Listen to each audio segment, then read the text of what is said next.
We're going to meet Serj Tankian, definitely high school idol of mine. Yeah, they say never meet your idols, but I've heard he's an amazing, beautiful man, so it's just going to be nice to have a chat. It's crazy for me to be talking to you. I had a big system phase when I was at high school. Oh, shit. My mum was driving down to Whangarei and I got her to get me the CD, Toxicity. Nice. I think I ended up 3 copies of that, and now I've got 2 copies of it on vinyl as well. Amazing, bro. Thank you. How old were you? I was 16, 17. Nice. And then I went back to your self-titled one, and then also the Steal This album. I love those first 3 were the ones that I was on. That's cool. It's special to be talking to you right now. And I just want to know, like, how are you with, like, do you still get that inkling for that heavier side of things? Sometimes. Yeah. It depends. Writing-wise, usually it comes to me in the form that it deserves to be in. Mood. It depends on moods and feelings. In the moods, feelings, and the project. You know, for film, it's very defined. Yeah. And that is something that I really enjoy because I've written so much of my own music over the years, where the sky's the limit as to what you can experiment with, that someone telling me, okay, it's got to be this form, is so much easier, because you're like, okay, great. I love having boxes to play with, and then you can see how far you can push it out. Yeah, exactly. Same, trying to do 10 albums in 10 years, 10 different genres. And it's amazing. Also, it's amazing, by the way. But also genres I probably shouldn't even be in. And trying to find my way in those worlds. There's no rules in music, bro. Yeah. There's no rules in music. I get that. I feel like if there was no boundaries or no focus, there's so many possibilities that it's good to have a direction, and then within that you can bring your own fruity styles to it. Totally. And that's what you're doing with your music as well. Is like you're creating your own set of limitations per record and going, I'm going to do something different on each record in terms of genre. And what that does is it helps you define what you're going to do much easier. And as a composer, I would say you don't want to be wasting time trying to figure out what the tone is of this film or this piece of, project, video game, whatever it is. You want to know that you're in the ballpark instrumentally, and knowing when to be silent as well. Which is silent very is its own music. What brought you to New Zealand, like? Big Day Out. Big Day Out. The Big Day Out. I think it was 2002, that first year when we played, when the barricades broke. Yeah, I was right up by that. No shit. I was probably I was right up by the barricades. Yeah, when they. So we had to stop the show. Yeah, they came up, and then we went off. Bands played, and then we came back on. We've never done that in 25, 30 years. That was the only time.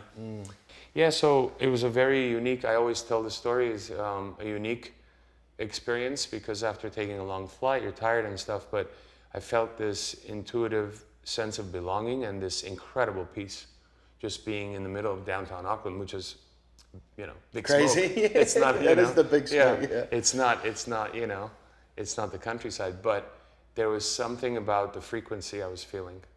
It wasn't about the visuals so much as the frequency. Got residency in 2006, permanent residency, and then been there since, back and forth. Yeah, ping pong. When you're writing, what's your process like? What's the most natural, easiest way? I know that there's millions of different ways, but... I mean, mostly I either start on acoustic guitar or piano. Yeah. I may have written a piece of music 20 years ago that has this weird sample that I love, so I'll just sample that, take it, use that as a loop, as a starting point somewhere, just because I love it and I want to do something with it. It's playtime, right? Music is playtime. I get really jealous of my friends that start lyrically and then they put the music to the lyrics. That's so hard to me. It's very hard. I'm always melodic. I'll pretty much structure a whole song with the melodies, then start letting the words come to that instead of the other way around. But have you ever done it the other way, like with lyrics first? I've done it the other way in a sense of I have released, years ago, I released 2 poetry books. The first poetry book had about 90 poems in it. Holy heck. So, and so over the years, being a lazy musician, I will, if I'm writing a piece of music, my first go-to is my own poetry book. They're my words. So if I find a refrain I like, I'll bring that in and be like, okay, I got my chorus. Now I know what the lyrics are. Now I know what my theme is, and you write around it. So it kind of makes things easier. Yeah. In that sense, I have. But otherwise, I do what you do, which is write a piece of music and then come up with the lyrics for it after. Yeah, I've been finding it. I've been getting a lot of creative blocks the last few years. I think it's because I've been forcing myself to have to write this, to have to write that, which isn't the best thing for creative juice flowing. It's not, but there's something to be said about that as well.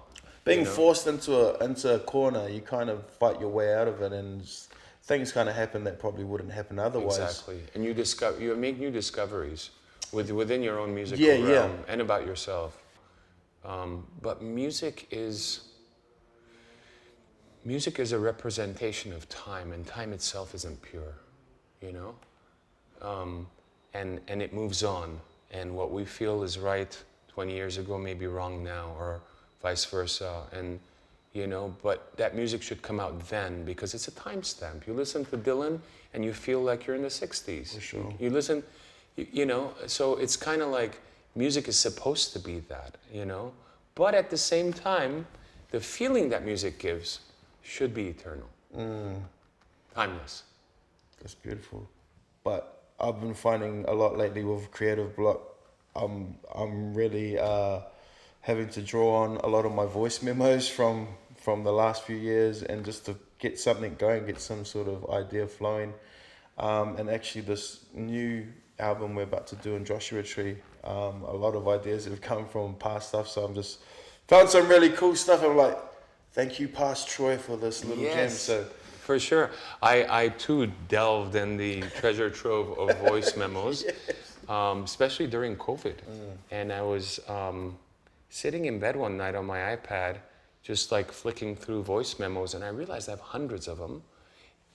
Could be a little piano piece. And you find a lot of them that you like, I can't remember that at all. Most of them I couldn't remember, because they were years ago, right? A little vocal piece, a little guitar piece, whatever. So an idea popped in my head that really excited me, because it's a little extreme. I thought to myself, what if I force myself to make one piece of music out of all of these? This becomes one piece of music, one combined piece of music. So that's what I did.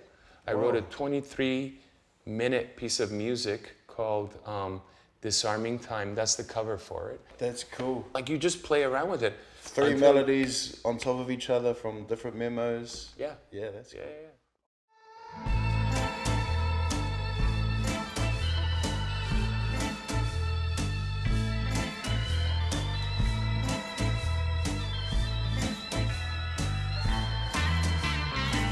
Spill it all